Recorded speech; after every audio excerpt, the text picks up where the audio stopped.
भगवत मार्ग में चलने की चेष्टा कर रहे हैं, पर वो सावधान रहिए। महाराज जी, हमें गृहस्थ में नहीं जाना है, हमें विरक्त रहना है। तो अगर हम हमारे माता-पिता से थोड़े वो हो जाएँगे कि ये गृहस्थ में ही जा रहा है, तो ये पाप हमें माता-पिता की सेवा के लिए कौन है? बहनें हैं हमारी। नहीं, बहनों से काम नहीं चले, ऐसे ही रहो। मत करो ब्याह अगर तुम्हारी इच्छा नहीं है तो। जब तक माता-पिता हैं, उनमें भगवान का भाव करो, सेवा करो। इसके बाद आजीवन के लिए वैरागवान हो जाना। ऐसे ही रहो जैसे रह रहे हो। कुछ नहीं, हमारी बात समझ लो। कहीं भाग के नहीं जाना। कोई बाहरी परिवर्तन से भगवान नहीं मिलते, उद्देश्य के परिवर्तन से भगवान मिलते हैं। अपने माता-पिता को भगवान समझ लो और उन्हीं की सेवकाई करो, और जब शरीर पूरा हो जाए तो आप आचार्य परंपरा से, किसी भी आचार्य परंपरा से वेश ले लो और भिक्षावृत्ति से जीवन निर्वाह करो। पर माता-पिता की सेवा बच्चा भगवान की सेवा है।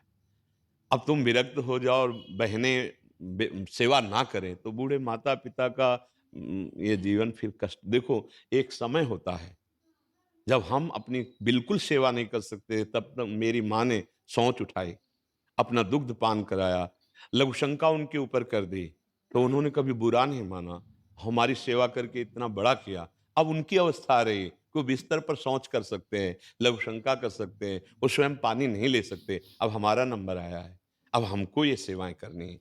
कभी हमको ऊबना नहीं है, वो हमें गाली दें तो हमें नाराज नहीं होना है। देखो, छोटे बच्चे को देखो, जब वो उस माँ के अनुकूल वो वृत्ति नहीं करता, माँ को पीटने लगता है। छोटा बच्चा है ना, चढ़ा गोद में है और माँ, ऐसा लगा कि हमें ये चाहिए और नहीं दिया तो माँ को पीटा, तो माँ क्या करती है? हंसती है। अब आपका नंबर आ गया। वो गाली दे सकते हैं कि ये कोई सेवा नहीं करता है। आप कहोगे कि हम रात दिन इनके लिए तो सेवा कर रहे हैं, हमारी निंदा कर रहे हैं। नहीं, निंदा सहो, गाली सहो और उनकी सेवा कर लो, तो ज्यादा आपको परिश्रम नहीं पड़ेगा भगवत प्राप्ति में। हमारी बात मान लेना, वहीं भगवान है, माता और पिता के हृदय में। हाँ, राग रहित हो जाओ, ऐसे ही रहो जैसे। देखो, प्रणाम नमस्कार, बहुत भजन जाता है इससे। ये कोई खिलवाड़ ना समझो। जैसे संत वेश में है ना, तो कोई भिक्षा देता है वो भजन ले जाता है, कोई प्रणाम करता है वो भी भजन लेता है। यहाँ फ्री कुछ नहीं है, देना पड़ता है। ऐसे नहीं कि कोई प्रणाम कर रहा है आप, नहीं, आपका भजन जा रहा है। कोई आपको कपड़े दे रहा है, कोई आपके पैर छू रहा है। तो संतों का क्या होता है, सारा सुकृत लोक मंगल के लिए चला जाता है, और दुष्कृत निंदा करने वाले जो पूर्व का जमा होता है, पाप और पुण्य रहित, वो भगवत प्राप्त हो जाते हैं। वो शुभ और अशुभ दोनों के त्यागी होते हैं।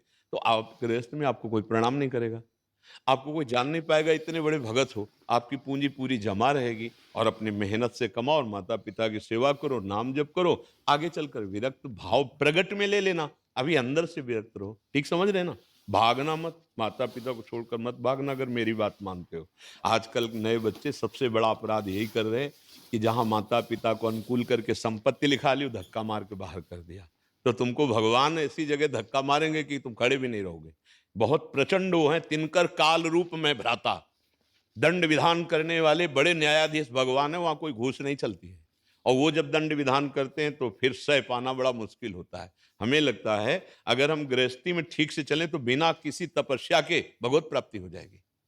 नाथ सकल संपदा तुम्हारी, मैं सेवक हम मान गए कि तुम्हें स्त्री की आवश्यकता नहीं है, आप ब्रह्मचर्य से रहना चाहते रहिए, लेकिन आप भेष परिवर्तन मत कीजिए, अपने माता पिता की सेवा कीजिए। ठीक है?